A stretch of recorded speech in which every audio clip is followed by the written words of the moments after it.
नमस्कार, एनटीभी कोहलपुर समाचारमा स्वागत छ। म पुरुषोत्तम सापकोटा। सुरुमा प्रमुख समाचार। रूपन्देहीको आमसभालाई प्रधानमन्त्री केपी शर्मा ओलीको सम्बोधन। निर्वाचनबाट मुलुकको समृद्धि र राजनीतिक स्थायित्व कायम हुने भनाई। हुम्लाको सिमीकोट विमानस्थलको स्तर उन्नतिले पर्यटन व्यवसाय फस्टाउने अपेक्षा। एप्रोन थपिने भएपछि हवाई जामको समस्या समाधान हुने। हिमाली जिल्ला डोल्पाका दलित समुदायका महिलाहरूको दिनचर्या कष्टकर, दैनिक गुजराका लागि जोखिमपूर्ण कार्य गर्न बाध्य। भारतको तमिलनाडु स्थित पटका उद्योगमा आगलागी हुँदा 19 जनाको मृत्यु, 34 जना भन्दा बढी घाइते। घटनाको अनुसन्धान हुँदै। र जनयुद्ध दिवसको अवसरमा रुकुम पश्चिममा गुरिला म्याराथन आयोजना। 46 किलोमिटरको दौडमा सानीभेरीका अर्जुनलाई उपाधि। समाचार अब विस्तारमा। प्रधानमन्त्री केपी शर्मा ओलीले आफूले सरकारको नेतृत्व गरेको 3 वर्षमा उल्लेखनीय काम भएको बताउनु भएको छ। सरकारको कामदेखि आत्तिएर विरोधीहरूले आफूमाथि षड्यन्त्र सुरु गरेको भन्दै उहाँले नागरिकलाई निराश हुनुपर्ने अवस्था नआएको बताउनु भएको हो। प्रधानमन्त्री केपी शर्मा ओलीले नेकपा फुटेको नभई देश बनाउन नखोज्ने, समृद्धिलाई अस्वीकार गर्ने केही तत्त्व पार्टीबाट बाहिरिएको बताउनु भएको छ। रूपन्देहीको बुटवलमा भएको नेकपाको आमसभालाई सम्बोधन गर्दै प्रधानमन्त्री ओलीले देश र नागरिक भन्दा पनि आफ्नो स्वार्थ केन्द्रित केही व्यक्ति बाहिरिएपछि नेकपा झनै एकताबद्ध, गतिशील, अनुशासित, सुदृढ र देश बनाउने उद्देश्य बोकेको पार्टी बनेको बताउनुभयो। पार्टी जस्ताको तस्तै पनि छैन।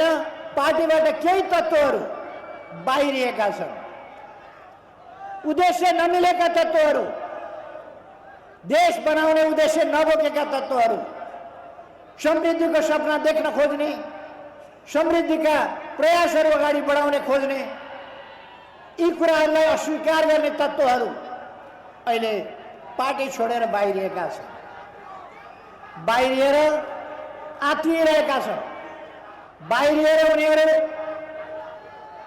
आफ्नो संकीर्ण डम्फु बजाइरहेका छन्। बाटोघाटो, कृषि, सिंचाई, सूचना प्रविधि लगायतका क्षेत्रमा भएको कामको चर्चा गर्दै उहाँले बितेका 3 वर्षमा सरकारले असाधारण काम गरेकाले विरोधीहरू आत्तिएकोले आफूलाई सरकारबाट हटाउन खोजिएको दावी गर्नुभयो। अस्थिरता, अलोकतान्त्रिक पद्धति लागू गरी नेकपालाई बदनाम गर्न खोज्ने र 2/3 बहुमतको नेतृत्वमा रहेको सरकारलाई काम गर्न नदिने वातावरण हुँदै गएपछि ताजा जनादेशमा जाने निर्णय गरिएको भन्दै प्रधानमन्त्री ओलीले भन्नुभयो, जनताका बीचमा अभिमतका लागि जानु, ताजा जनादेशका लागि जानु प्रतिगमन हो अरे। त्यसो भए जनताका बीचमा जानै हुँदैन, ताजा जनादेश लिनै हुँदैन, चुनाव हुनै हुँदैन भने तपाईहरुले कस्तो व्यवस्था खोजेको? आफूले देशको छुटेको भूभाग समेटेर नक्सा जारी गरेपछि आफ्नो राजीनामा मागिएको स्मरण गर्दै उहाँले नागरिकलाई निराश हुनुपर्ने अवस्था नआएको धारणा राख्नुभयो। वैदेशिक रोजगारीमा जाने युवालाई स्वदेशमै रोकी उत्पादन र विकासका कार्यमा लगाउन विभिन्न योजना चलाइएको उहाँको भनाइ थियो। प्रधानमन्त्री ओलीले युवाहरूलाई नअल्मलिन र देश विकासको महान अभियानमा आत्मविश्वासका साथ जुट्न आग्रह गर्नुभयो। आमसभामा लुम्बिनी प्रदेशका मुख्यमन्त्री शङ्कर पोखरेल, अर्थमन्त्री एवं नेकपाका महासचिव विष्णु पौडेल, ऊर्जा जलस्रोत तथा सिंचाई मन्त्री टोप बहादुर रायमाझी, उद्योग वाणिज्य तथा आपूर्ति मन्त्री लेखराज भट्टले सम्बोधन गर्नुभएको थियो। हामीले संविधान कार्यान्वयनका सन्दर्भका बारेमा लुम्बिनी प्रदेशका माध्यमबाट प्रमाणित गरेर देखाएका छौं। 7वटा प्रदेश मध्ये सबभन्दा ज्यादा पुँजीगत कर खर्च गर्ने प्रदेशका रूपमा कुन प्रदेश छ भन्दाखेरि लुम्बिनी प्रदेश भन्ने बनाएका छौं। हामीले प्रमाणित गरेर देखाएका छौं। 7वटा प्रदेशहरू मध्ये सबभन्दा सक्षम स्थानीय सरकार भएको प्रदेश कुन भन्दाखेरि लुम्बिनी प्रदेशका स्थानीय सरकारहरू। त्यसमध्ये पनि सबभन्दा राम्रा जनप्रतिनिधि को भन्दाखेरि नेकपाका जनप्रतिनिधिहरू जो राम्रा छन्।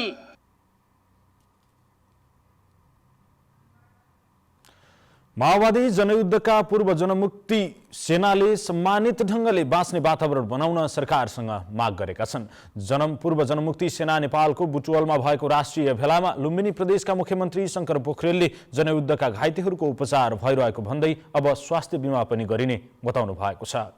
पूर्व जनमुक्ति सेनाको राष्ट्रिय भेलालाई सम्बोधन गर्दै मुख्यमन्त्री शंकर पोखरेलले पूर्व जनमुक्ति सेनाका घाइतेहरूको प्रदेश सरकारले निःशुल्क उपचार गरेको भन्दै अब स्वास्थ्य बीमा पनि गरिने बताउनु भएको छ।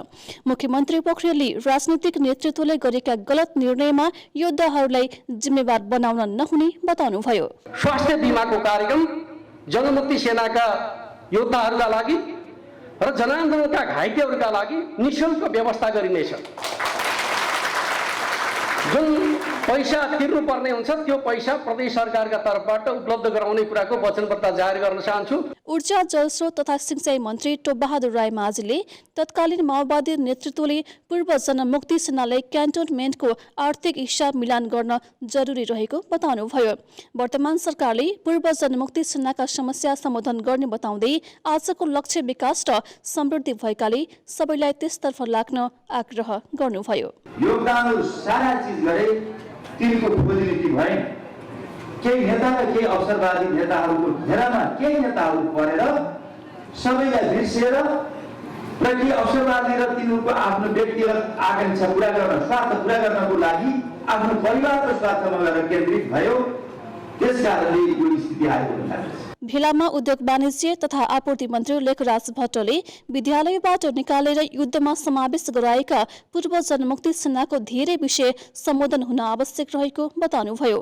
उहाँले जनयुद्धका कमी कमजोरी र राम्रा पक्षको विश्लेषण गर्दै यसको स्वामित्व लिन प्रधानमन्त्रीलाई आग्रह समेत गर्नुभयो। तपाईहरुले उठाएका समस्याहरू सबैको समाधान गरेर भोलि समस्याहरू नदोहोरिने गरी अगाडि बढ्छौँ हामी। माओवादी जनयुद्धका पूर्व जनमुक्ति सेनाले सम्मानित ढंगले बाँच्ने वातावरण बनाउन सरकारसँग माग गरेका छन्। पूर्व जनमुक्ति सेनालाई हेर्ने दृष्टिकोण अहिले पनि सकारात्मक नरहेको उनीहरूको भनाइरहेको थियो। प्रधानमन्त्री केपी शर्मा ओलीले आज बुटुवलदेखि पाल्पा जोड्ने केबल कार शिलान्यास गर्नु भएको छ। प्रधानमन्त्रीले बुटुवलको चिडिया खोलादेखि पूर्व पाल्पाको बसन्तपुरसम्म जोड्ने केबल कारको बुटुवलको बमघाटमा शिलान्यास गर्नु भएको हो। शिलान्यासपछिको समारोहलाई सम्बोधन गर्दै प्रधानमन्त्री ओलीले तोकिएकै समयमा केबल कारको काम सम्पन्न गर्न सरकारले सबै सहयोग गर्ने बताउनु भयो। सम्बोधनका क्रममा लुम्बिनी केबल कारको काम 1 वर्षभित्रै सम्पन्न हुनेमा आफू आशावादी रहेको भन्दै उहाँले केबल कारको बाटोमा पर्ने रुख बिरुवा समयमै काटेर निर्माणको काम छिटो सुरु गराउने प्रतिबद्धता व्यक्त गर्नुभयो। सबै तय छ, त्यसकारण यसलाई 15 दिन ढिलो गर्नु 1 महिना ढिलो गर्नुको केही अर्थ छैन। त्यसकारण समयमै यसलाई बाटो क्लियर गरिनेछ र तपाईहरुले काम अगाडि बढाउनुहोस्। 3 किलोमिटर लम्बाई रहने लुम्बिनी केबल कार 3 अर्ब 52 करोड रुपियाँको लागतमा निर्माण हुन लागेको हो। नेपाल सरकारले लुम्बिनी केबल कार प्रालीलाई बुटुवलदेखि बसन्तपुरसम्मको 3 किलोमिटर बीचमा पर्ने वन क्षेत्र उपयोग गर्न पाउने गरी स्वीकृति प्रदान गरिसकेको छ।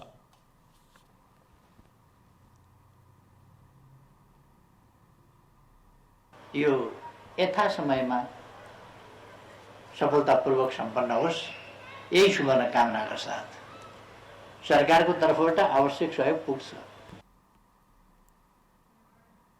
पर्यटकीय सम्भावना बोकेको हुम्लाको सिमीकोट विमानस्थलको स्तर उन्नतिले पर्यटन व्यवसाय फस्टाउने अपेक्षा गरिएको छ। विमानस्थलको विकास र निर्माणले हवाई सेवा थप सहज र सञ्चालन हुने भएपछि पर्यटन व्यवसायले फड्को मार्ने विश्वास गरिएको हो। सिमीकोटमा विमानको चाप देखेर नै हाल 3वटा नयाँ योजना एकसाथ निर्माणका क्रममा रहेको नागरिक उड्डयन प्राधिकरण सिमीकोटका शाखा प्रमुख विष्णु प्रसाद अधिकारीले बताउनुभयो। नियम अनुसार 3वटा जहाजलाई पार्किङ गर्नुपर्ने बाध्यताका कारण माथिल्लो निकायमा अनुरोध गरेर 5वटासम्म जहाज पार्किङ गर्ने गरिएको छ। नयाँ एप्रोनको काम सम्पन्न भएपछि विमानस्थलमा 3वटा एप्रोन हुने र सिजनमा हवाई जामको समस्या समाधान हुने भएको छ। पर्यटकका लागि सिमीकोट र हिल्सामा होटलको व्यवस्था केही सहज भए पनि विमानस्थलको विकास तथा विस्तार गर्न आवश्यक रहेका बेला निर्माणाधीन संरचनाले हुम्लाको मात्र नभई देशकै पर्यटन क्षेत्रको विकासमा योगदान पुग्ने पर्यटन व्यवसायीहरूको भनाइ छ। समाचारको क्रम जारी नै छ। अहिलेलाई एकैछिनको विश्राम।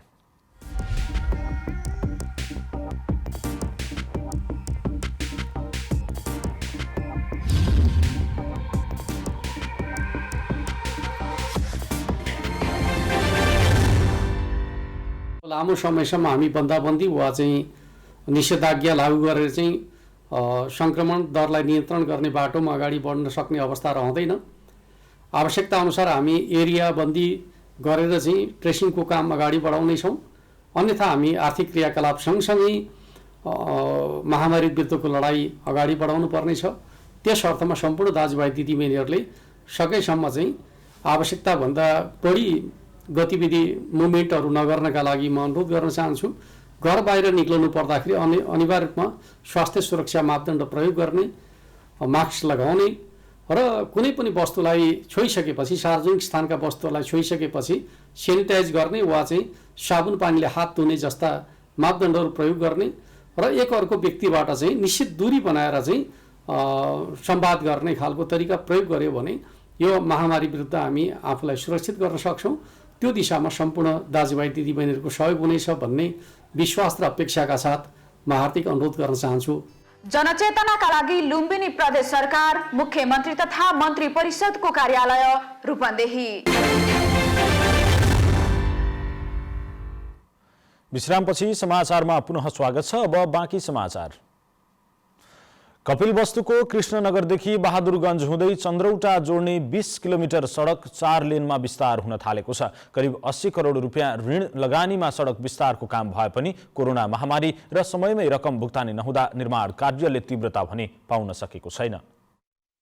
भारतीय आयात निर्यात बैंकको 80 करोड ऋण लगानीमा दिनेश चन्द्र कालिका जेबीले गएको सन् 2019 जनवरी 25 तारिक 2021 अगस्त 7 मा सम्पन्न गर्ने गरी ठेक्का सम्झौता गरेको थियो। तर कोरोना महामारी र समयमै रकम भुक्तानी नपाउँदा सडक निर्माणको काम 2022 फेब्रुअरी 12 मा सम्पन्न गर्ने गरी म्याद थप भएको भए पनि चाहे जति प्रगति हुन नसकेको हो।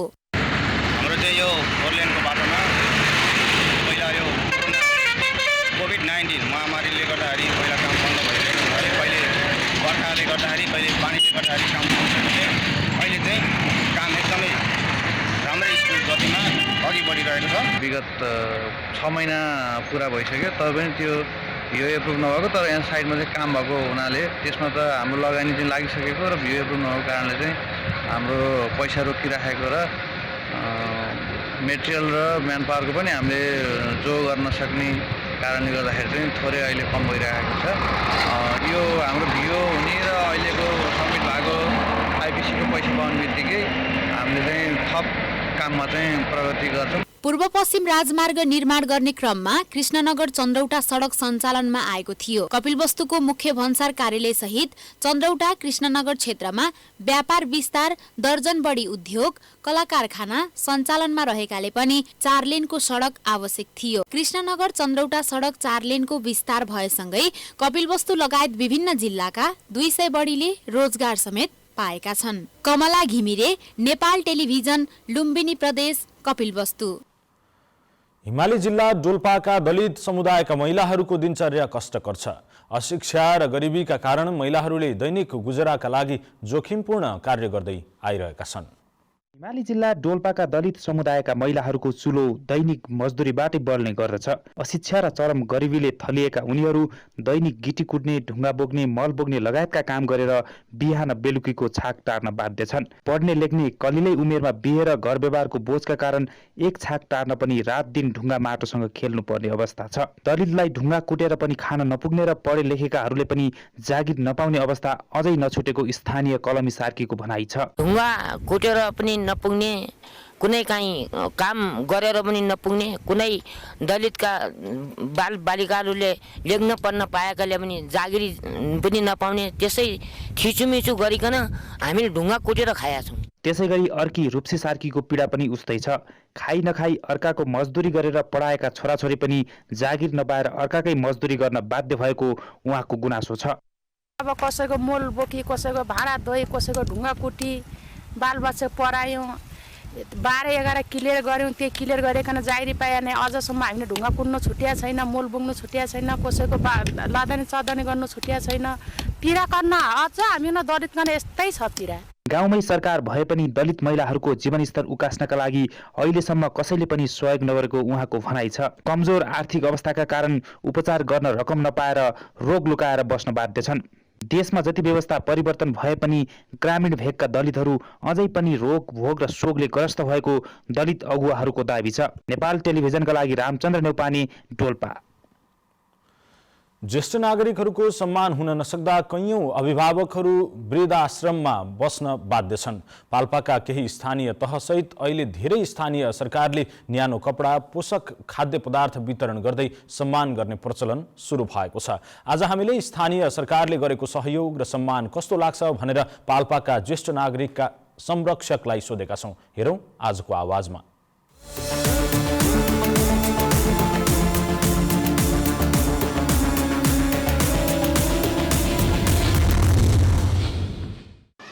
अहिले हाम्रो देशको अवस्था हेर्दा युवा जति सबै बाहिर छन् अनि गाउँमा कोही छैन। स्थानीय सरकारले हेर्दा मेरो लागि स्थानीय सरकार छ भन्ने चाहिँ महसुस भएको छ बुवाआमाहरूलाई। यो एउटा सानो प्रयास हो। यो प्रयासलाई एउटा आदर्श मानेर हामी घर परिवारका अन्य सदस्यहरूले विगतदेखि नै हाम्रो एक त परम्परा पनि हो, धर्म पनि हो, हामीले अरूलाई आदर सत्कार गर्ने एउटा परम्परा भइरहेको सन्दर्भमा यो पछिल्लो चरणमा केही स्खलनता आइरहेको सन्दर्भमा राज्य पनि हाम्रो आदरणीय उहाँहरूको ज्ञान, सिप, अनुभवलाई कदर गर्दै यो तानसेन नगरपालिकाले अझ यहाँ भन्नुपर्दा यो हाम्रो अहिलेको वर्तमान जनप्रतिनिधिज्यूहरूले पनि यो कार्यक्रमलाई अगाडि बढाएर यहाँहरूको चेहरामा अलिकति हँसमुख ल्याउने प्रयास गरेको छ। ज्ञान, सिप, क्षमता सबै प्रयोग गरेर यो समाजलाई समृद्ध गराउन लाग्नुभयो र यो समाजलाई उज्यालो गराउन लाग्नुभयो र अहिले आराम गरेर बसिरहनु भएको छ।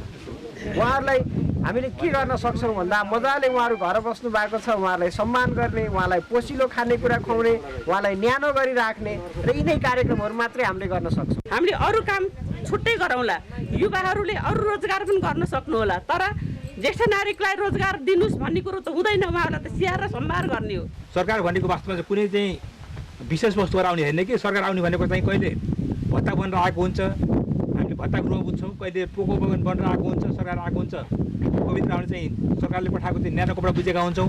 यी सबै कुराबाट सरकार हाम्रो घरमा आएको हुन्छ र हामीले सरकारले चाहिँ ग्रहण गर्ने गर्छौँ। पहिला त्यस्तो चलनै थिएन, नेपाल सरकारको केही उपित थिएन, त्यसले गर्दा अहिले पाएको धेरै राम्रो छ। धेरै सेवा त उनीहरूले पाइरहेको नि त, कसैको छोराछोरी छैनन्, कसैको के छैन, त्यसलाई चाहिँ हेर्ने मान्छे छैन, छोराछोरी भएर पनि हेर्दैन। त्यसलाई स्थानीयले गरेको कार्यक्रम चाहिँ एकदम धेरै राम्रो भयो।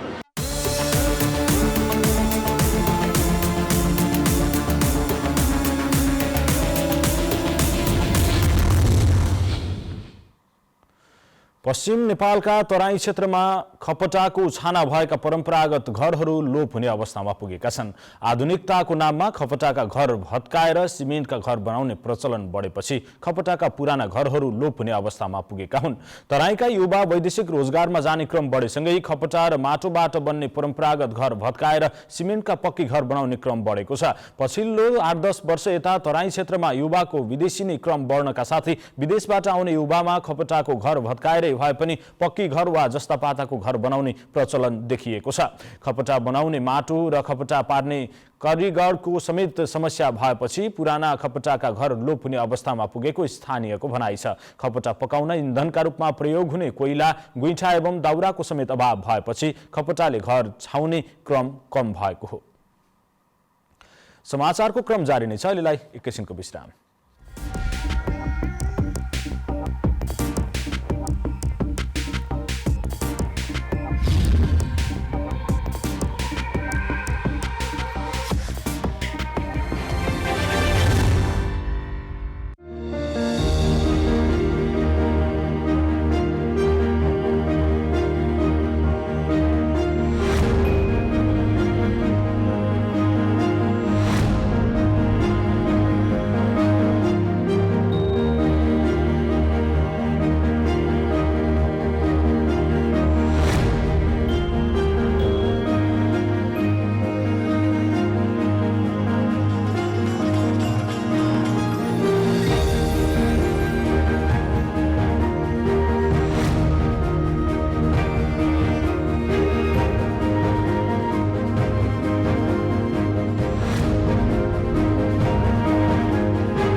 तपाईं एनटिभी कोहलपुर हेर्दै हुनुहुन्छ। अब बाँकी समाचार।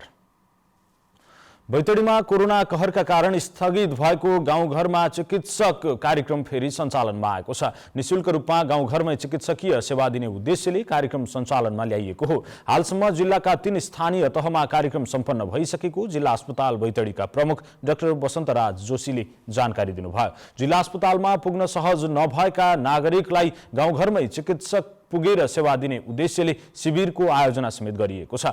मेलौली नगरपालिका, सिगास र पञ्चेश्वर गाउँपालिकामा कार्यक्रम सम्पन्न भएको छ। तीनवटै स्थानीय तहमा गरेर 1600 बिरामीलाई सेवा प्रदान गरिएको जिल्ला अस्पतालले जनाएको छ। शिविरमा जनरल ओपीडी, अल्ट्रासाउन्ड, प्रयोगशाला, परिवार नियोजन सेवा, दन्त अपाङ्गता परिचय पत्रका लागि सिफारिस, औषधि वितरण लगायतका सेवा प्रदान गरिँदै आएको छ।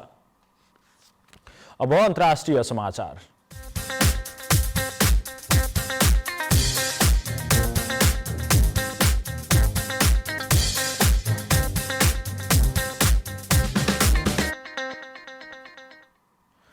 भारतको एउटा पटका उद्योगमा भएको आगलागीमा परि कम्तीमा 19 जनाको मृत्यु भएको छ। घटनामा अन्य 34 जना भन्दा बढी घाइते भएको सरकारी अधिकारीहरूले बताएका छन्। तमिलनाडु प्रदेशको विरुधुनगरमा भएको घटनामा घाइतेको अवस्था गम्भीर रहेकोले मृतकको संख्या बढ्न सक्ने देखिएको छ। सबै घाइतेको उपचार भइरहेको छ। उनीहरूमध्ये केही व्यक्तिको शरीरका धेरै जसो भाग जलेका छन्। आगलागी भएको समयमा उद्योगभित्र झण्डै 74 जना मानिस रहेको बताइएको छ। आगलागी भएको उद्योग अवैध तरिकाले सञ्चालनमा भइरहेको स्थानीय सञ्चार माध्यमहरूले बताएका छन्। प्रहरीले अहिले उद्योगका बारेमा र आगलागीको घटनाका बारेमा अनुसन्धान गरिरहेको छ। प्रधानमन्त्री नरेन्द्र मोदीले घटनाको दुःख व्यक्त गर्दै मृतकका परिवारलाई 2 लाख रुपियाँका दरले राहत दिने घोषणा गर्नुभएको छ। अब आर्थिक समाचार।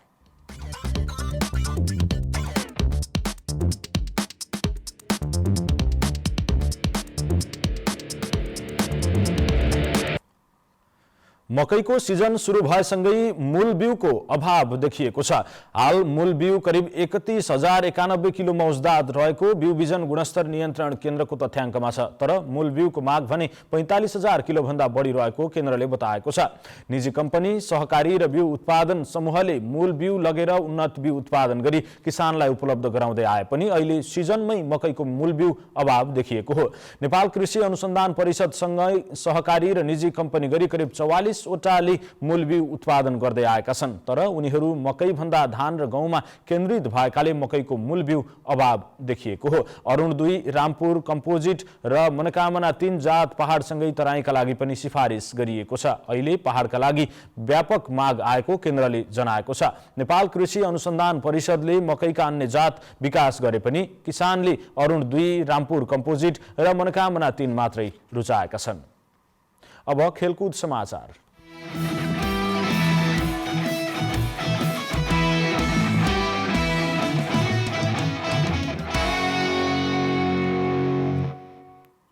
रुकुम पश्चिमको सानीभेरी गाउँपालिकाले जनयुद्ध दिवसको अवसरमा आयोजना गरेको 4थो राष्ट्रिय मौरा खारा गुरिल्ला म्याराथनको उपाधि सानीभेरी गाउँपालिका 3 का अर्जुन बस्नेतले जित्नु भएको छ। बस्नेतले 46 किलोमिटरको दूरी 4 घण्टा 42 मिनट 30 सेकेन्डमा पूरा गर्दै उपाधि जित्नु भएको हो। महिलातर्फको उपाधि प्युठानकी हुमी बुढा मगरले जित्नु भएको छ। उहाँले 34 किलोमिटरको दूरी 3 घण्टा 14 मिनट 14 सेकेन्डमा पूरा गरेको मौराखारा युवा क्लबले बताएको छ। गुरिल्ला म्याराथनको पुरुषतर्फ सुमन कुलुङ र रत्नबहादुर ओली क्रमशः दोस्रो र तेस्रो हुनु भएको छ। महिलातर्फको म्याराथनमा भने कल्पना थारू र रूपा नकाल क्रमशः दोस्रो र तेस्रो हुनु भएको छ। पुरुषतर्फको म्याराथन विजेताले 80,000 नगद सहित कप, मेडल र प्रमाणपत्र प्राप्त गर्नु भएको छ भने दोस्रो र तेस्रो हुनेले क्रमशः 55,000 र 35,000 नगद प्राप्त गर्नु भएको छ। सानीभेरी गाउँपालिकाको पहिचान कृषि, पर्यटन तथा मौलिक कला संस्कृतिको विकासका लागि मौराखारा गुरिल्ला म्याराथन आयोजना गरिएको गाउँपालिकाको भनाइ छ। अब मौसम।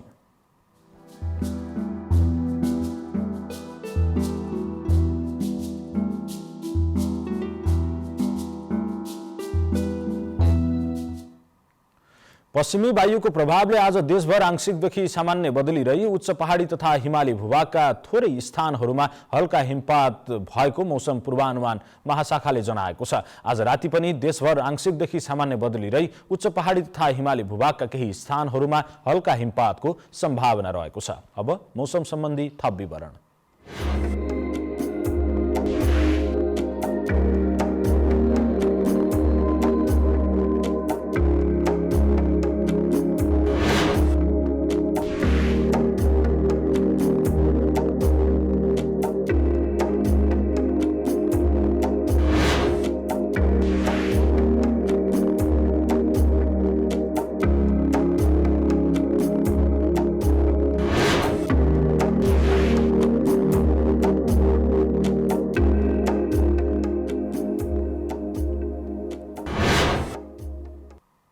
समाचारको अन्त्यमा प्रमुख समाचार पुनः एकपटक। रूपन्देहीको आमसभालाई प्रधानमन्त्री केपी शर्मा ओलीको सम्बोधन, निर्वाचनबाट मुलुकको समृद्धि र राजनीतिक स्थायित्व कायम हुने भनाई। हुम्लाको सिमिकोट विमानस्थलको स्तर उन्नतिले पर्यटन व्यवसाय फस्टाउने अपेक्षा, एप्रोन थपिने भएपछि हवाई जामको समस्या समाधान हुने। हिमाली जिल्ला डोल्पाका दलित समुदायका महिलाहरूको दिनचर्या कष्टकर, दैनिक गुजराका लागि जोखिमपूर्ण कार्य गर्न बाध्य। भारतको तमिलनाडु स्थित पटका उद्योगमा आगलागी हुँदा 19 जनाको मृत्यु, 34 भन्दा बढी घाइते, घटनाको अनुसन्धान हुँदै। र जनयुद्ध दिवसको अवसरमा रुकुम पश्चिममा गुरिल्ला म्याराथन आयोजना, 46 किलोमिटरको दौडमा सानी भेरीका अर्जुनलाई उपाधि।